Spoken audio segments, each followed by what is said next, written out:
캘리포니아 예비선거 개표 결과 존리 LA 시의원이 과반 득표에 성공하며 재선을 확정지었습니다. 3선에 나서고 있는 영킴, 미셸 박스틸 연방하원의원도 1위로 무난히 결선에 진출하는 등 현직 의원들의 강세가 이어졌습니다. 연방하원의원에 도전한 데이브 민 캘리포니아주 상원의원과 데이빗 김 후보는 각각 네거티브 공세와 한인표 분산이라는 악재 속에 2위로 결선에 진출했습니다. 그 밖에 도전자의 입장에선 한인 후보들도 희비가 교차했습니다. 슈퍼 화요일로 치러진 이번 예비선거 결과 바이든 대통령과 트럼프 전 대통령이 압승을 거뒀습니다. 공화당 니키 헤일리 후보가 사퇴하며 전 현직 대통령 간의 11월 본선 대결이 확정됐습니다. 필라델피아 시내버스에서 오늘 총격 사건이 발생해 8명이 다치는 일이 벌어졌습니다. 뉴욕주가 지하철 범죄 근절을 위해 1000여 명의 경찰력을 투입해 승객들의 가방을 무작위로 검사하기로 했습니다.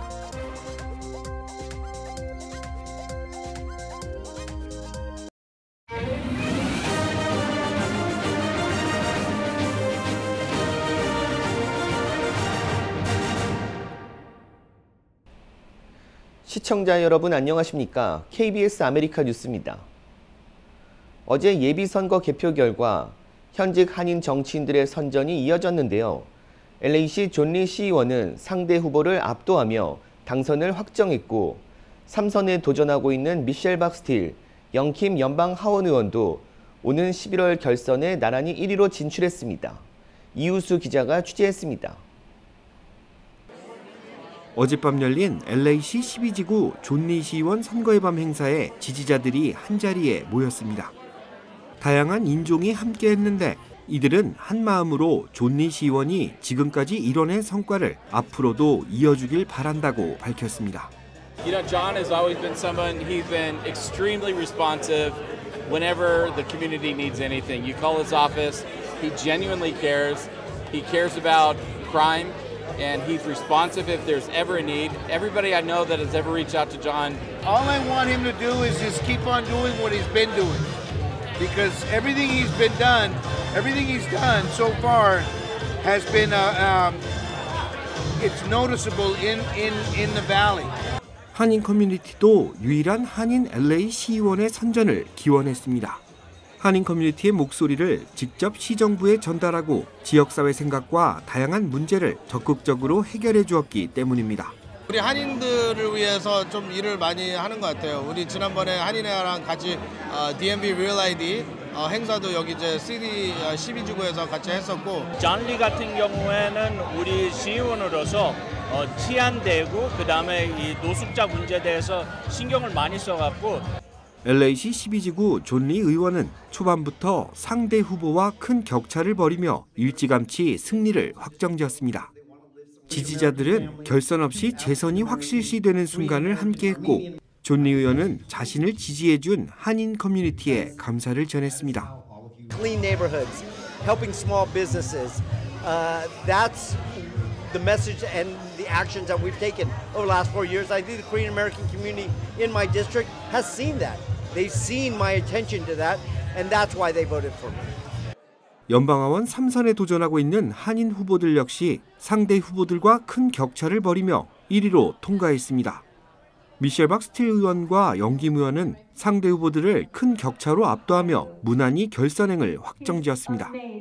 현직 한인 후보들의 이 같은 선전은 지역구에서 한인 후보 간 경쟁이 없었고 아시안 커뮤니티의 결집력에서 나왔다는 분석입니다. 많은 한인분들께서 투표에 참여해 주셨습니다. 그렇기 때문에 많은 한인 후보 또는 친한파 후보들에게 큰 부스트가 되어서 캐스팅 보트 역할을 할 수 있는 계기가 됐습니다.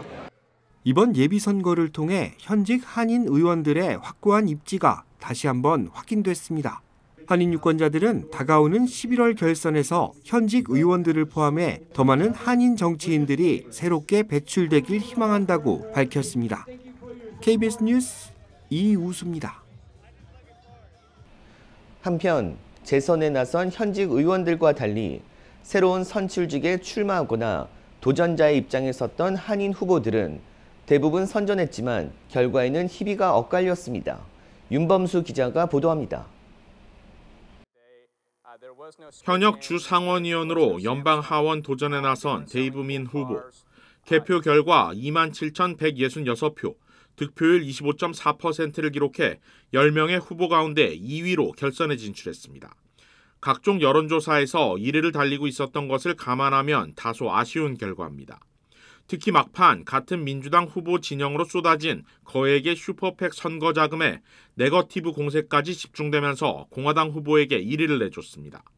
민주공화 맞대결로 좁혀진 결선에서도 총력전에 나서야 하는 상황이 됐습니다.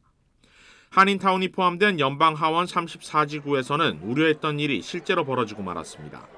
민주당 데이빗 김 후보가 23.8%의 득표율로 2위로 결선에 진출했고 공화당 칼빈 이 후보가 17.9%의 득표율로 3위를 기록했습니다. 한인표가 분산되면서 어부지리로 지미 고메스 현 의원이 30%포인트 가깝게 격차를 벌리며 1위를 차지했습니다. 예선에서 현직 의원의 과반 득표 저지를 노렸던 김 후보 입장에서는 이전 선거보다도 훨씬 못한 예선 성적을 들고 결선에 나서야 하는 부담을 안았습니다. 한인타운을 관할하는 LA 10지구 시의원 선거에서는 그레이스 유 후보가 5,021표, 득표율 27.78%로 2위를 차지하며 결선에 진출했습니다. 1위인 헤더허트 현 LA 시의원과는 1,700여 표 차. 남은 기간까지 탈락한 다른 후보들의 표를 얼마나 흡수할 수 있을지가 11월 결선의 필승 과제가 될 것으로 보입니다.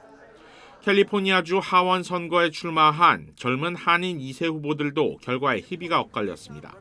한인타운이 포함된 54지구 선거에서는 한인 존 이 후보가 31.6%의 득표율로 11월 결선에서 1위를 기록한 같은 민주당 소속 후보와 맞대결을 벌이게 됐습니다. 반면 라크레 센터와 버뱅크, 글렌데일 지역을 관할하는 44지구 주 하원 선거에서는 한인 에드 한 후보가 득표율 15.7%, 8명의 후보 중 3위를 기록하며 선전했지만 상위 1, 2위에게 주어지는 결선행 티켓은 따내지 못했습니다.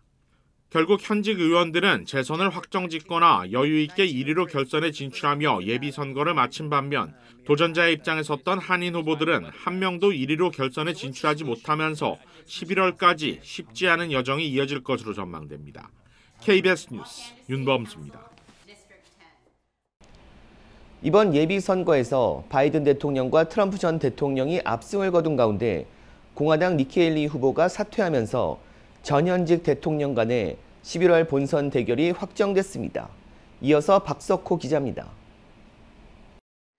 미국 17개 지역에서 한꺼번에 경선을 치르는 이른바 슈퍼 화요일 투표에서 조 바이든 대통령과 도널드 트럼프 전 대통령이 압승했습니다.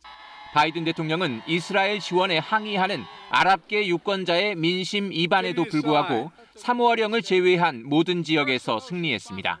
바이든 대통령은 트럼프 전 대통령과의 본선 대결을 의식한 듯 모든 미국인은 민주주의를 수호해야 할 시간을 맞이할 것이라며 개인의 자유와 투표권, 시민의 권리를 위해 일어서라고 촉구했습니다.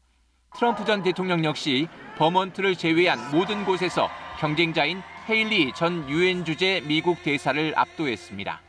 There's never been one like this. There's never been anything so conclusive. This was an amazing night, an amazing day.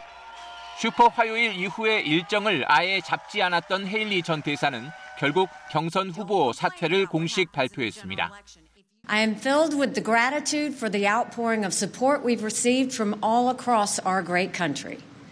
But the time has now come to suspend my campaign. 이처럼 일찌감치 전 현직 대통령의 재대결이 성사됐지만 바이든 대통령은 고령의 나이와 잦은 말실수, 트럼프 전 대통령은 사법 리스크가 변수로 남아 있습니다. Oh, I'm terribly frustrated with this country.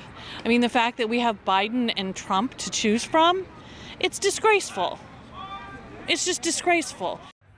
헤일리의 후보 사퇴로 헤일리 지지자들이 트럼프 지지로 돌아서느냐가 11월 본선에서 관건이 될 것으로 보입니다. KBS 뉴스 박석호입니다. 필라델피아 시내버스에서 오늘 총격 사건이 발생해 8명이 다치는 일이 벌어졌습니다. 경찰은 오늘 오후 3시쯤 911로 수많은 응급신고 전화가 한꺼번에 밀려왔으며 필라델피아 버스 정류장에서 발생한 총격으로 현장에서 총상 환자 8명을 발견했다고 밝혔습니다. Students from Northeast High School who are waiting for the bus across the street. We see, based on the video evidence we have so far, we see a car that's parked along the side of the store, of the Dunkin' Donuts. At some point when the bus is pulling up and the kids are converging to get on the bus, 3 individuals exit that vehicle and then discharges multiple times. At least over 30 times they fire into the kids that are getting onto the bus. As a result of that gunfire, we now have 8 students who have been shot, ranging in the age from 15 to 17 years of age. One of the kids is in critical condition. He was shot multiple times. 이번 총격 사건이 발생한 버스 정류장은 노스이스트 고등학교와 크로선 초등학교 사이 도로로 총격 당시 초등학교도 하교 시간이어서 교직원들은 학생들을 다시 학교 안으로 대피시키고 교실 문을 잠갔다고 설명했습니다. 필라델피아에선 오늘 총격 사건 전날에도 시내 버스에서 승객 한 명이 총에 맞는 사건이 발생해 최근 3일 동안 4번의 버스 총격 사건이 발생했습니다. 경찰은 버스 관련 총격 용의자들을 체포하지 못하고 있어 지역 주민들의 질타를 받고 있는 가운데 불법 무기 소지자에 대한 강력한 단속 등 용의자 추적과 체포에 모든 힘을 기울이겠다고 밝혔습니다. 뉴욕주가 지하철 범죄 근절을 위해 약 1,000명의 경찰력을 동원해 승객들의 가방을 무작위로 검사하기로 했습니다. KBTV 김은지 기자입니다. 이 같은 대응책은 뉴욕시 지하철 내에서 지난주부터 매일같이 연쇄 강력범죄가 발생하면서 시민들의 불안감이 높아진 상황에서 발표됐습니다. 오늘 캐시 호컬 뉴욕주지사는 950명의 주 방위군, 주 경찰, 그리고 MTA 경찰이 뉴욕 지하철 시스템 내 가장 붐비는 일부 환승역을 중심으로 배치됐다고 밝혔습니다. 탑승객들의 가방을 무작위로 검사해 무기 및 위험물질에 따른 지하철 내 범죄를 사전에 예방하겠다는 취지입니다. 어느 특정 역의 보안이 강화될 것인지에 대해서는 밝혀지지 않았지만 위협평가 및 승객 수에 따라 경찰력은 매주 136개 지역에 94명의 검사팀을 12시간 교대로 배치될 예정입니다. 이 같은 방침이 발표되자 일부 시민들은 지나친 사생활 침해라며 우려를 표하고 반대로 경찰이 행동해야 안심이 된다는 의견으로 찬반이 엇갈리고 있습니다. 이와 함께 정부는 지하철 시스템 내에서 활동하는 정신건강 전문가 봉사팀의 수를 늘리기 위해 2천만 달러를 투입합니다.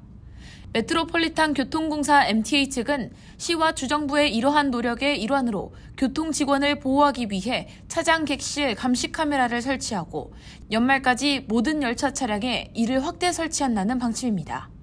지난주 목요일 59세의 지하철 기관사가 새벽 4시경 라카웨이 애비뉴역에서 목을 칼에 베어 34바늘을 꿰매는 사건 등 뉴욕시 대중교통 직원에 대한 폭행이 전년도에 비해 무려 60%가 증가한 데 따른 조치입니다. 지난 주말에는 한 60대 우체국 직원이 지하철 퇴근길에 이유 없이 선로로 밀쳐져 허리와 무릎에 부상을 입는 사건이 발생했습니다. 또 지난주 금요일에는 27세 남성이 지하철에서 흉기에 찔리는 사건이 발생했습니다. 뉴욕시경 통계에 따르면 올해 첫 2달 동안 뉴욕시 지하철 내 범죄율은 전년 동기 대비 약 20% 급증했으며 현재까지 벌써 3명이 지하철 내에서 총에 맞아 사망했습니다. KBTV 뉴스 김은지입니다. 바이든 행정부가 모든 크레딧 카드의 연체료를 $8로 제한하는 규정을 발표했습니다. 연방소비자금융보호국은 크레딧 카드 연체료를 최대 $8로 제한하거나 $8 이상 청구 시 은행을 포함한 카드 발행업체가 근거를 제시해야 하는 새로운 규정을 발표했습니다. 이는 평균 연체료 $32의 4분의 1 수준입니다. 이번 조치로 소비자들은 $100억 달러를 절약할 수 있을 것으로 전망했습니다.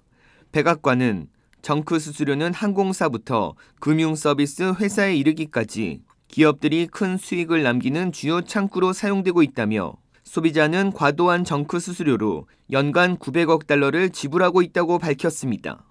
지난해 3분기 크레딧카드 부채는 1조 5천억 달러 이상으로 4분기에는 더 늘어날 전망입니다.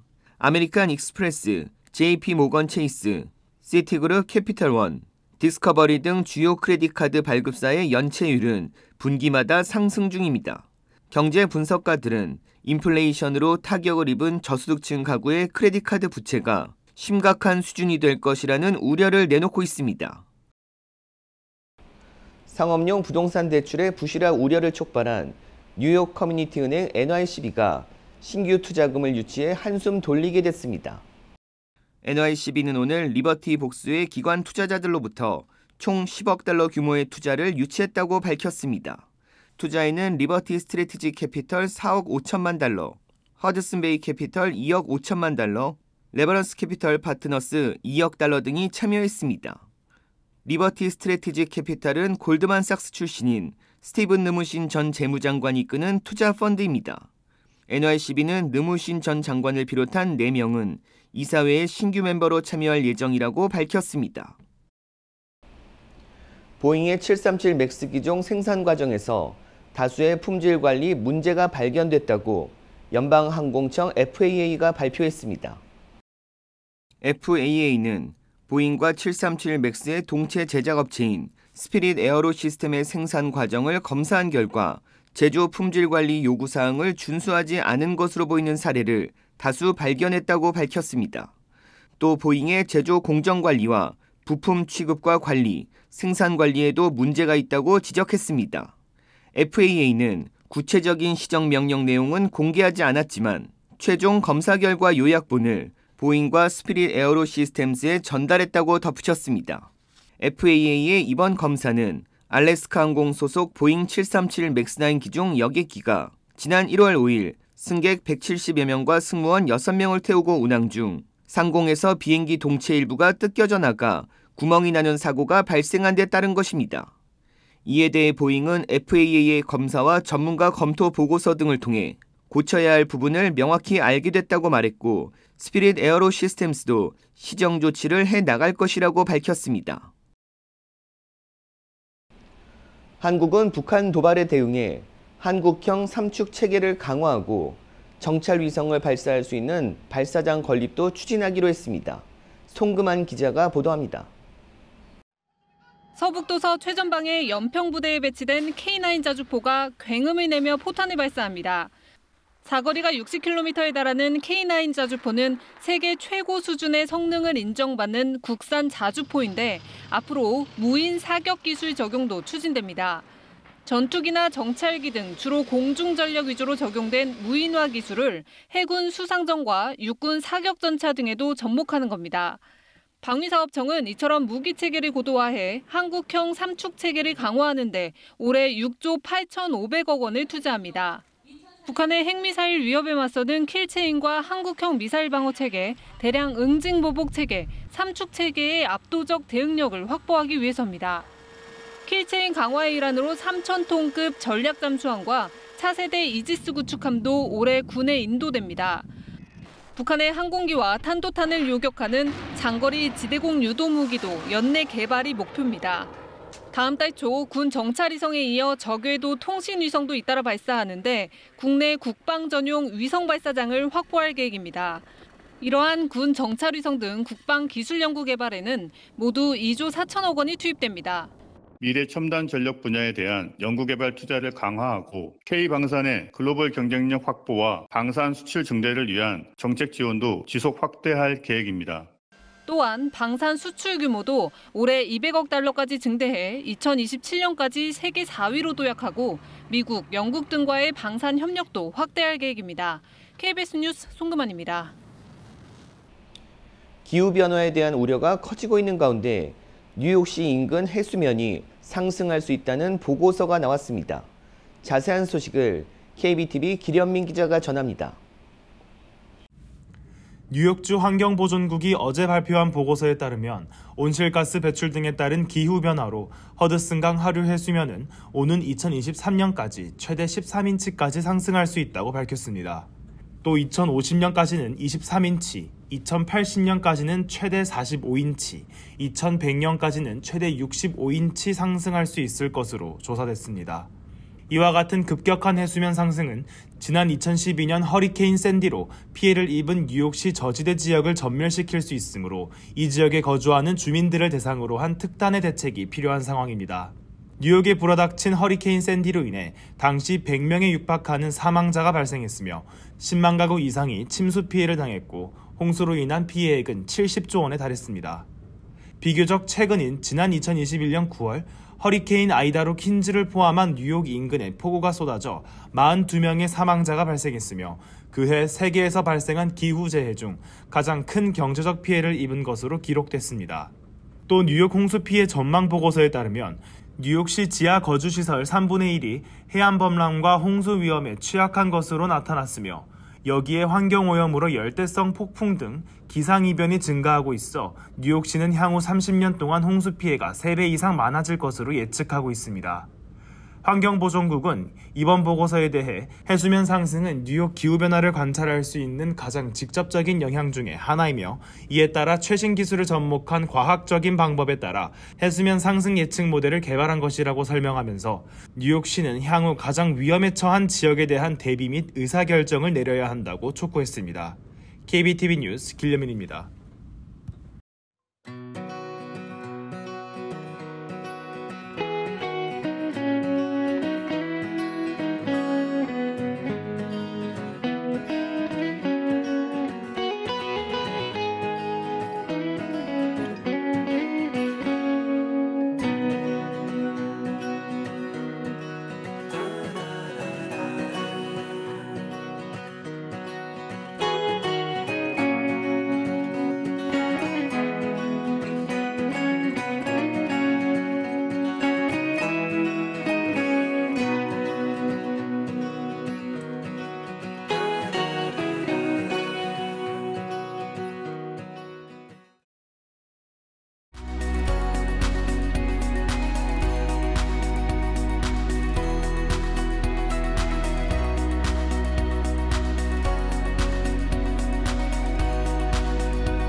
KBS 아메리카 뉴스 마칩니다. 시청해 주셔서 고맙습니다.